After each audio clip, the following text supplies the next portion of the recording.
Good evening and welcome to my workshop from moral injury to joyful teaching and liberated learning. I'm going to share my screen to get you all set up here. I am recording this as well and will share it with all the members of my community. And I believe you're seeing the screen now, so I'm going to get started. Welcome. I'm so glad you're here. My name is Denisha Jones, and I'm a teacher, educator, researcher, advocate, and the founder of, let me do it this way. Yeah, I think that's better. All right. And the founder of D. Jones Consulting, where my work centers on helping teachers reclaim their freedom to teach retain their freedom to teach so that children can be liberated to learn authentically and with joy. Today's workshop, as I mentioned, is called From Moral Injury to Joyful Teaching and Liberated Learning. And I want to start by telling you exactly what this is and what it is not. This is not a session about self-care. It's not a session about setting better boundaries, getting more sleep, or practicing mindfulness so you can survive a profession that is actively harming you. Those things matter, but they are not enough, and frankly, you deserve more than a wellness tip. This is a session about naming what is actually happening to you and many teachers like you. Be- because before anything can change, before healing is even possible, we have to be honest about what we're dealing with. For years, the conversation about teacher well-being has centered one word: burnout. Or maybe two words: burnt out, right?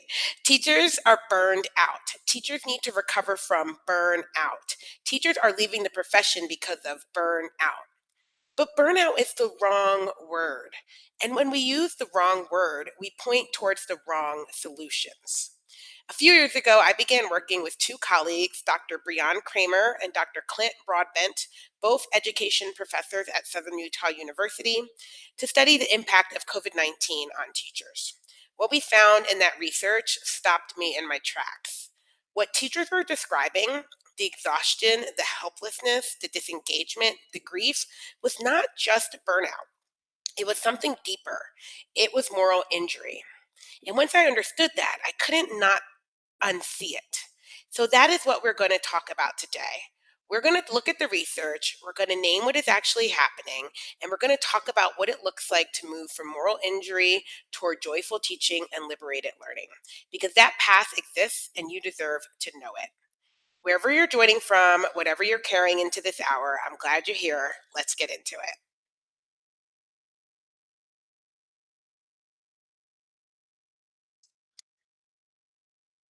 Let me tell you about the study that changed how I think about teacher well-being. In 2020, as the pandemic was upending everything we knew about teaching and learning, my colleagues, Breon Kramer and Clint Broadbent, and I began asking a simple but urgent question. What is actually happening to teachers right now? We conducted a two-phase mixed method study. That means we collected both quantitative data, surveys with measurable scales, and qualitative data, written responses, focus groups, and individual interviews. We wanted the numbers, but we also wanted the stories, because numbers tell you what is happening, but stories tell you what it means. So in phase one of our study, or what we called COVID 1.0, we focused on how teachers adapted to the sudden shift to remote learning in the spring of 2020, and then to the reopening of schools in the 2020-2021 school year. In December of 2020, we administered a survey to 1,089 teachers and conducted 21 individual interviews. What we found was sobering. When we asked teachers to rate their attitude towards the districts in which they worked on a scale of 1 to 5, with 1 being the worst and 5 being the best, teachers gave their districts an average score of 2.29. This was the lowest score of any category we measured. And when we looked specifically at whether teachers trusted their districts to prioritize their safety and mental health, the scores were even lower than that already devastating average. Think about that for a moment. Teachers did not trust the people and institutions responsible for their well-being to actually prioritize their well-being. And they were right not to. The interviews told us why. Teachers told us that while some districts sought their input through surveys or union representation, their recommendations were largely ignored. Several teachers said they felt the process of seeking input was designed to appease them, not to actually hear them. One teacher described it plainly: the district was just trying to cover their own asses. Teachers reported crying daily. They reported increased mental and physical stress. Teachers with existing health conditions told us their symptoms were being made worse by the stress. One participant shared that her autoimmune disease had been in constant flare up from April 2020 through February 2021. These participants were in the process of suing their districts because their ADA accommodations had been denied. They had been forced into unpaid leave, or their job duties had been changed without their consent. And many teachers were terrified, genuinely terrified of bringing the virus home to someone they loved. When some teachers refused to return to in person instruction, their administrators publicly blamed them. That public blame created a rift between teachers and parents that did not heal quickly, and in many places, not healed at all. So, this was phase one of the study. And then I'm going to talk to you about our findings from phase two. So the second phase of our study, we wanted to go deeper. We wanted to understand the scope of teacher burnout and stress during the pandemic and what it was doing to teachers' professional and personal lives. This time we recruited 3,982 survey participants through teacher unions and social media groups. We also collected written responses from 195 participants and conducted 9 focus groups with 37 participants and 35 individual interviews. We used validated instruments to measure what teachers were experiencing. For stress, we used the perceived stress scale. For burnout, we used the Oldenburg burnout inventory. And then we also measured depression using the personal health questionnaire.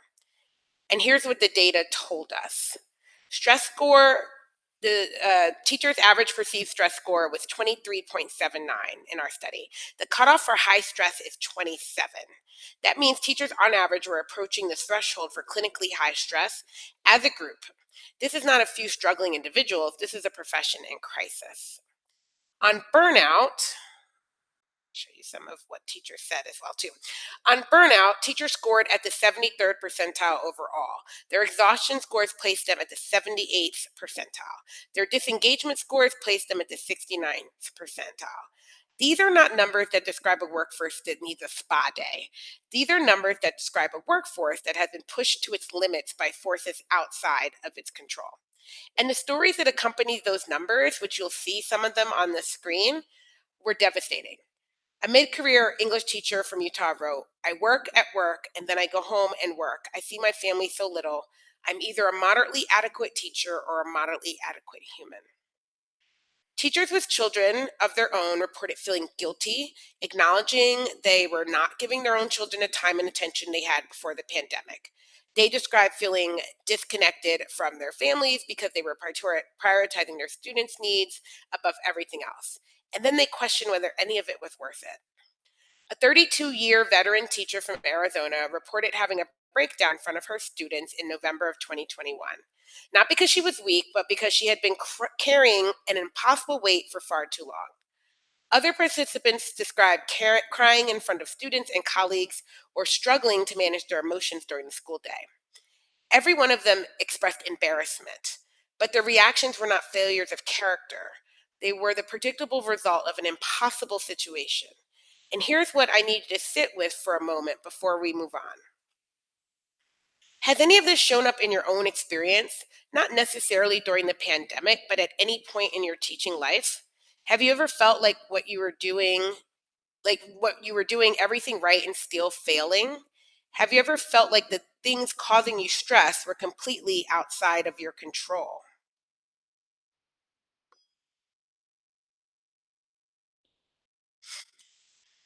Have you ever wondered if you were burnt out or if something deeper was going on? That is exactly the questions we started asking, and the answers changed everything for us.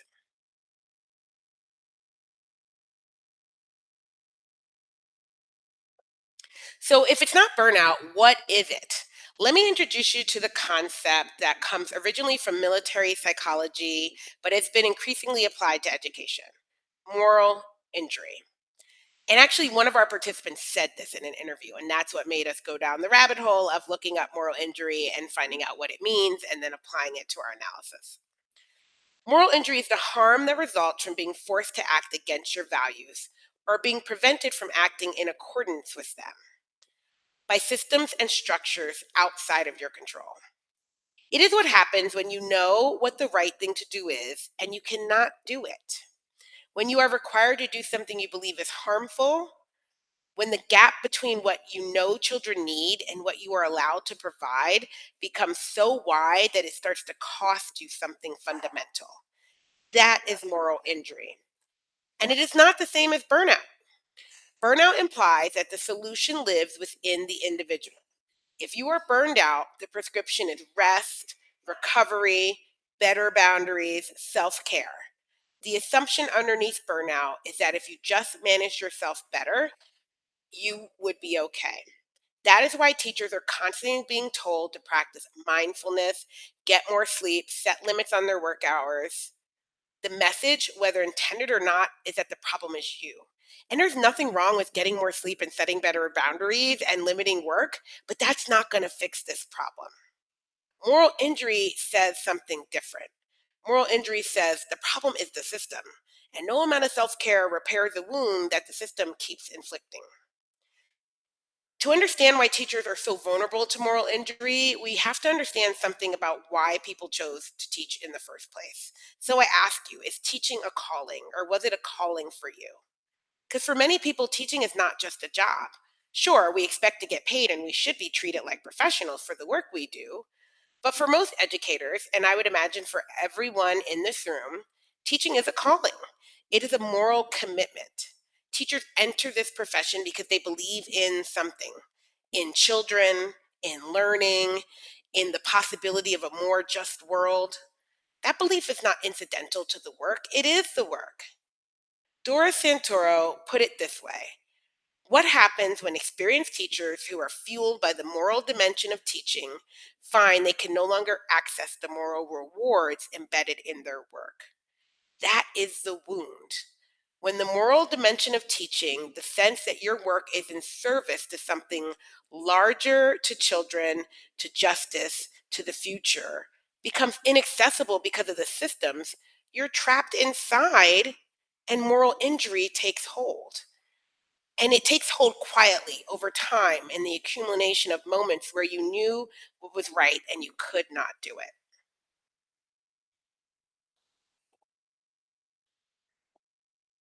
Our analysis of the data produced four central themes that help explain how moral injury was intensified during the pandemic. I want to walk through each one, not just as research findings, but as lived experiences you may recognize. Theme one: increased political pressure and eroded autonomy before and during the pandemic. Teachers in our study told us they already felt their autonomy was being stripped away before COVID arrived. We had scripted curricula, mandated pacing guides, high stakes testing driving every instructional decision. The pandemic intensified all of it. Teachers had no control over reopening plans, masking policies, or instructional modalities. Decisions were made above them and handed down to them, often with little notice and no input. And when those decisions caused harm to teachers, to children, and to families, teachers were still held responsible for the outcomes. This is the essence of moral injury in teaching: being accountable for results you have no power to produce. Theme two: lack of autonomy in the classroom. This theme is directly connected to the first, but deserves its own space, particularly for those of us in early childhood education. Teachers in our study described feeling that their professional judgment had been systemically devalued. What they knew about child development, about how children learn, about what children need, none of it was being centered in the decisions being made about their classrooms. They were being asked to implement practices they knew were developmentally inappropriate, harmful, or simply wrong. And they had to do it anyway. For early childhood educators, this is not a new experience. The push for early academics, the narrowing of the curriculum, the elimination of free play in the name of school readiness, these are moral injuries that predate the pandemic. COVID did not create this wound, it simply tore it open wider. Our third theme was workloads that became unimaginable. Our participants in our study described the 2021 school year. Sorry, one participant described the 2020-21 school year this way. She had students in person all day and students who were online all day and students who were half and half. And she was expected to facilitate all three simultaneously. She called it a horrendous mistake, and it was. And we heard a lot of stories about these ridiculous modalities of teaching in person, hybrid, and online throughout the day. Another participant wrote, I am on all day long, every minute of the day, doing, doing, doing. Teaching is the constant experience of trauma, my own and my students. The workload did not decrease when schools returned to in-person instruction. In many cases, it got worse because teachers then had to re-norm students who had spent months learning at home, address significant gaps in social and academic development, and continue meeting standards that had not been adjusted to reflect the reality of what children had been through. The message to the teachers was clear, if unspoken. The system's need come first. Your needs, your health, your family, your limits come second or not at all. Our fourth theme was unsupportive administrators who centered blame on teachers. And I want to be clear that this was not all administrators. We did find that there were some administrators who one of our research colleagues called it autonomy supportive practices. We did see those, and those teachers were doing well. But the majority of the teachers in our study had administrators who engaged in autonomy thwarting practices, right? They were thwarting and blocking teachers' autonomy. This theme may be the most painful one because the harm here was not just institutional, it was personal. Teachers in our study described administrators who publicly blamed them for the tensions that arose during reopening, who denied their ADA accommodations, who sought their input and then ignored it, who were absent when teachers needed support and present only to enforce compliance. One participant, a veteran educator who said she had loved her job before the pandemic, reached the point where she wrote, I'm tired and really don't care about other people's children and don't care what they are going through.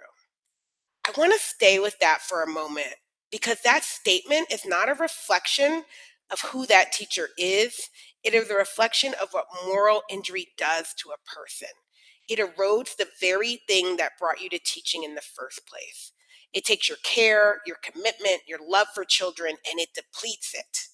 Not because you're a bad teacher, but because you've been injured. Another aspect that came up are something called moral traps. Researchers Cohen, Leisman, and their colleagues introduced a concept that resonated deeply with our findings, right, of moral traps. A moral trap is when a teacher feels the need to act in a situation, knows what the right thing to do is, but cannot act because of the systemic conditions that exist. Teachers in our study described being caught between the demands of the system and their commitment to social justice, between the demands of the system and their responsibility to their own families, and between the demands of the system and their sense of who they are as professionals. These are not personal failures, they are structural traps, and they are exhausting in a way that sleep cannot fix.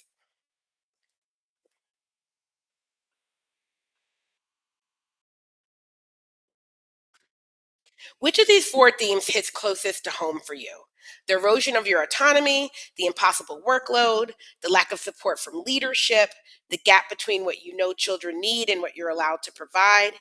You don't have to answer out loud, but I want you to hold it because naming where the injury lives is the beginning to healing it.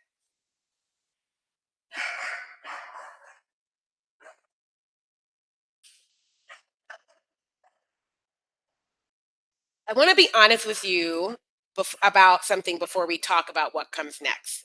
There's no quick fix to moral injury. Anyone who tells you otherwise is selling you the same inefficient solutions we have already rejected. The mindfulness app, the wellness workshops, the self-care checklists that leave the system completely intact while asking you to manage your way through it. What I'm about to share with you is not a checklist, it's a framework for thinking about recovery, resistance, and remoralization for yourself, for your colleagues, and for our profession. Some of it you can begin tomorrow, some of it requires collective action over time, all of it requires honesty about what we're up against. So let's talk through 4 pathways forward. Pathway 1 is resistance as moral repair. The first pathway is resistance, and I use that word deliberately, not compliance, not accommodation, resistance. Teachers have always resisted. We saw it in the Red for Ed strikes of 2018 when teachers in red states walked out of their classrooms and refused to accept the conditions being imposed on them. We saw it during the pandemic when teachers came together to support their colleagues, their communities, and their students in ways that their institutions failed to do. We see it every day in classrooms where teachers close their doors and teach with the freedom, joy, and integrity that their children deserve, even when the system says otherwise. Resistance is not just a political act, it is a moral one. When you organize, when you use your voice, when you refuse to be complicit in practices you know are harmful to children, you are engaging in moral repair for yourself and for the profession. This can take many forms. It can mean working under contract, refusing unpaid labor that is not required of you. It can mean joining or strengthening your union. It can mean participating in coalitions that are challenging harmful policies at the local, state, and federal levels. It can mean showing up for school board meetings. It can mean connecting with other educators who share your values and building a community that sustains you when the system does not. You cannot do this alone, and you were never supposed to. The second pathway requires something from institutions that have failed teachers, and it is our responsibility to name it clearly and demand that we get it. Districts and administrators must adopt trauma-informed leadership. They must create genuine structures for teachers' voices to be part of decision making, not performative surveys designed to cover their own asses, as the teachers in our studies described, but real, sustained, meaningful participation. Research tells us that 62% of educators are concerned about systemic racism in schools, but only 3 in 10 say they have the resource needed to address it. That gap is an institutional failure. It is not a teacher's failure. Administrators who place blame on teachers during moments of crisis are not leading. They are causing harm. And part of remoralizing this profession is refusing to normalize that harm, naming it, documenting it when necessary, and demanding accountability through every available channel. The third pathway lives closer to what you do every day in your classroom with your children. Pedagogical repair means centering healing, joy, and agency as acts of teaching. It means understanding that the way you teach is not separate from the moral crisis we are in. It is one of the most powerful responses to it. When you protect time and space for child-led free play, you are resisting a system that has tried to eliminate it. When you center children's identities, their cultural knowledge, and their ways of knowing and being in the world, you are pushing back against curricula that erases them. When you teach in ways that foster children's agency and your own, you're modeling what liberation looks like in practice. Moral resistance is the fourth pathway, and it perhaps the most personal and most directly relevant to the work we do together in this community. Moral resilience is the capacity to maintain your integrity and your sense of purpose in the face of moral distress. It's not about becoming numb to the imagery. It's about developing the inner resources and the community of support that help you stay grounded in your values even when the system is working against them. This includes reflective practice, the kind of honest, sustained self-examination that asks not what you are doing in your classroom, but why, and whether your practice aligns with your deepest commitments as an educator. Reflection is not a luxury, it is a professional necessity. It's how you stay connected to your moral core when everything around you is pulling you away from it. What is one thing, just one thing that is within your control right now that could move you towards more joy in your teaching? It doesn't have to be large. It doesn't have to fix everything. It just has to be real, and it has to be yours. I want you to hold that question, and I want you to bring it with you as we talk about what comes next. So let me go back to where we started. You came into this workshop carrying something. Maybe it was exhaustion, maybe it was confusion about why you feel the way you feel, even though you love teaching. Maybe it was a quiet grief about the distance between the teacher you know you can be and the teacher the system is allowing you to be. I want you to know that the distance has a name. It is not a character flaw. It is not a failure of commitment. It is not burnout. It is moral injury. And naming it correctly matters because when we name it correctly, we stop blaming ourselves. We start understanding the system and we start finding our way back to the work we came here to do. Here is the arc of what we covered today. We started with the research, a two-phase mixed method study that documented what teachers experienced during and after the pandemic at a scale that could not be dismissed. Nearly 4,000 survey participants, dozens of focus groups, and individual interviews. Teachers from across this country telling us in their own words that what they were living through. The data confirmed what many of you already knew in your bodies. This profession is in crisis, and the crisis is not our fault. We then named what is actually happening, moral injury, the harm that being forced to violate your values or being prevented from acting in accordance with them by systems you cannot control. We looked at the four themes our research identified: political pressure and eroded autonomy, lack of classroom agency, unmanageable workloads, and unsupportive administrators who centered blame on teachers. And we talked about moral traps, these impossible moments where you know what the right thing to do is and the system will not let you do it. And then we turn toward what is possible, not with false optimism, not with a wellness check, but with an honest framework for recovery, resistance and remoralization through collective action, institution accountability, pedagogical repair, and moral resilience. Because here's what I know to be true. Joyful teaching and liberated learning are not fantasies. They're not relics of a simpler time. They are acts of resistance. They are what becomes possible when teachers reclaim their freedom to teach based on what we know about child development and when children are liberated to learn authentically with agency, with joy, and with their full identities honored. That is the work, and you are not alone in it. Before I let you go, I want to share two things with you. The first is the reflective workbook that you'll see with the blue QR code. This accompanies this workshop. So I created a reflective workbook for my mini reflective course on this topic. And so the workbook is yours, a free resource to help you continue to reflect on what we started today. Use it on your own, use it with a colleague, use it with your team. It is designed to help you move from naming the injury to understanding your own experience of it, and to begin identifying what reclaiming your freedom to teach looks like in your specific context. So it has reflection questions and action steps and commitments that you can take. The second is an invitation. If today's conversation resonated with you and you want to go to deeper with this material and other topics, I invite you to subscribe to my mini reflective courses. Each month, I offer a new course topic that includes a pre-recorded video lesson, a reflective workbook, and a live guided reflective discussion. You're already in the community. All you have to do is upgrade your membership from standard to platinum or VIP. Platinum is $10 per course. VIP gets you all 12 courses for $100, saving 12. And you can have access to the previous courses and all the current courses. You can see the course topics here. I've done 3 so far: reclaiming early childhood education, you're not burnt out, you're injured, and how we got here and how we get free. Next month, we get into using what we know, which is about focusing on child development. And then I talk about identity, play, agency, trusting teachers and children, rethinking readiness, 2 sessions on play, observing play and documenting play, and then lastly, one on reflection and renewal.